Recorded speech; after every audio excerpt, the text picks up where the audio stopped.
Hey everybody, we are joined by Packers GM Brian Gutekunst. And Brian, let's cut right to the chase. First impressions of your 2022 schedule. Yeah, it's always an exciting time when you get it because it kind of puts your goals, clearly in focus. We got to play 17 of them, 20 with the preseason plus the playoffs. So, they're coming. But when you finally get that schedule and you see when you're starting off and where you're playing and what time, I think it just kind of focuses all of us on that first game at Minnesota. Are there any parts or part of the new schedule that you find particularly challenging? I think there's a stretch in there where we're maybe away five out of 7 games, and you kind of, that's a tough stretch of away games. But at the same time, the season hopefully is going to be one of those seasons where, our guys kind of bond together as we go through it, because obviously the ultimate goal is getting to that kind of second season of the playoffs. How about finishing with 3 of 4 at home, beginning with a Monday nighter against the Super Bowl champion LA Rams? Yeah, obviously getting teams in Lambeau Field in front of our fans is such a distinct advantage for us, specifically at that time of the year. We're excited about that. I think hopefully we got a lot to play for during that time, and that'll help us accomplish a lot of the goals we're set out to accomplish.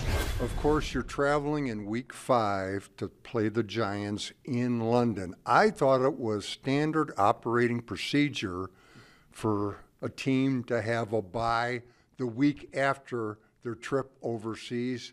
Not the case? Yeah, not the case. I think, as we went through that, we found out we were going to play in London and it was going to be early in the season. Having that bye so early was not something that appealed to us.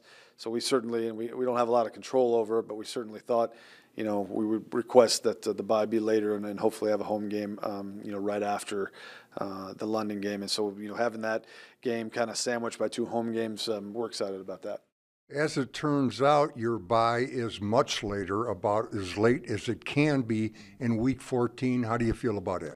I do kind of like, how the end of the schedule lines up for us. Not only having that bye week, but there's a Thursday game in there that will give us a little extra time following it, and then the 3 home games, in the last 4. So I think, again, we've got a lot of work to do, and you got to take it one game at a time. All we're really focused on really is that first preseason game. Getting ready for that. Again, it's just when you get that schedule, it just kind of solidifies, okay, here we go. And that's the exciting thing.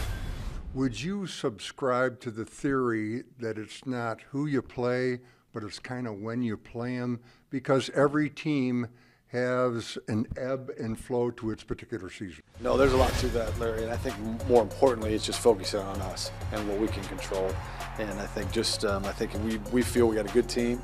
And if we're able to play well, that we're going to be a tough team to beat. So, I think the ebbs and flows of a season are interesting when you do face opponents.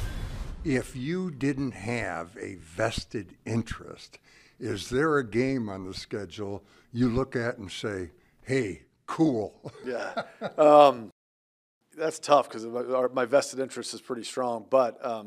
Christmas in Miami, that's an interesting one. Certainly the London game is different, and so I think those 2 would stick out.